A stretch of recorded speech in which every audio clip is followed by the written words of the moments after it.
mandate from the people. We need a mandate to protect and possibly spend billions of dollars to protect people's jobs, to protect businesses, and to protect communities. And there's only one group of people, one group that is going to give you the mandate, and that's the people, and that's what's great about democracy.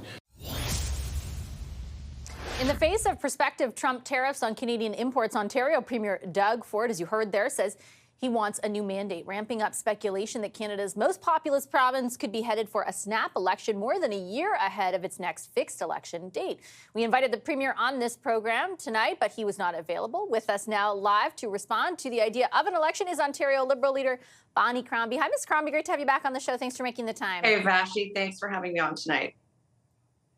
Is it your expectation that there will be an election call next week? Well, we're hearing there could be next week an unnecessary election that'll cost $175 million, Vassy. So let me ask you about the characterization of unnecessary, because the Premier is basically already making the case to Ontarians that it is everything but, right? That it is actually incredibly necessary, in his view, he says, because he's got to respond to these tariffs, perhaps inject stimulus into the economy. He says he needs a mandate from Ontarians to do so. Does he have a point? Yeah, Vassy, he is a majority government. I'd say that is a mandate. And all leaders, all opposition leaders have told him that we will support any stimulus package. So what Doug Ford wants to lead us into is an unnecessary, a very expensive election and create more instability and more uncertainty. His answer to chaos is to create more chaos. What we need right now is a plan. What we need is leadership, not showmanship. You can't just slap a label on a hat and call that a plan. We need a plan.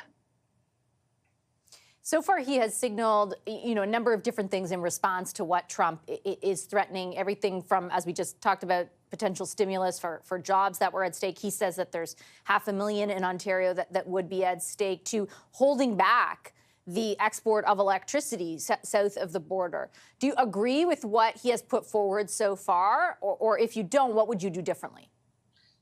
So I would have a different kind of plan, Vassy.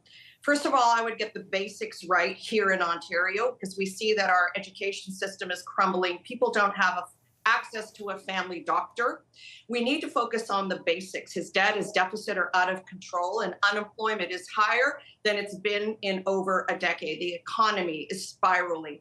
Ontario is in crisis, and he needs to have a firm hand on the steering wheel, not be distracted by the chaos that is going on in the United States. Let's be honest, he's a small player and will have a very small role in what will be the response, the federal government response to the tariff threat. Now listen, where has his investment been in our critical sectors? Where has he created a stimulus package to create jobs before? He hasn't done it. How has he diversified our trading partners here in Ontario? Has he built relationships with the 17 most critical governors before now? He spent hundreds of millions of dollars in ads just starting now in the United States. Where has that been before? Where has been the plan to diversify our economy, create jobs, to protect us, to protect jobs, not just his own job, which is why he's seeking the election, to protect his own job? How has he prepared us for this threat, which he knew it was coming?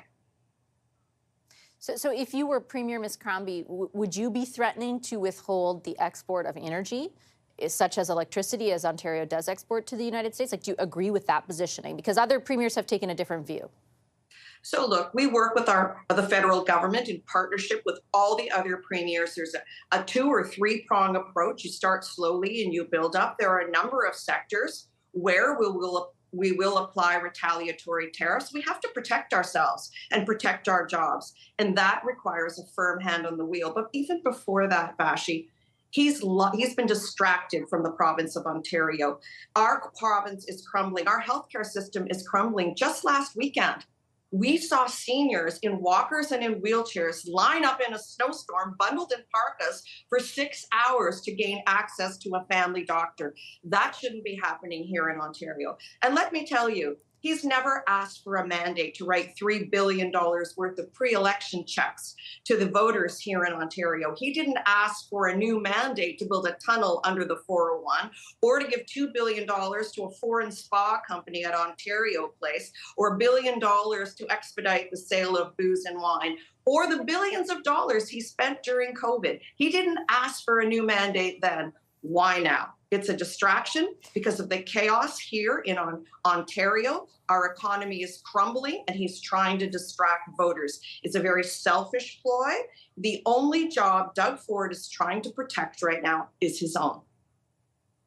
Well, Ms. Crombie, if I had to guess about the question as to why, I don't really have to look much further than despite everything that you just laid out, if I look at 338 polling in the aggregate in the province of Ontario, the Tories are at 40% of the popular vote. If an election were to be held tomorrow, your party is at just 28%. If you break that down into seat projections, because of the voter efficiency, that's an 81-seat majority to just 17 seats for your party. Like, that is where public opinion polling is, despite all of the shortcomings that you just laid out. Why are you and your party failing to punch through?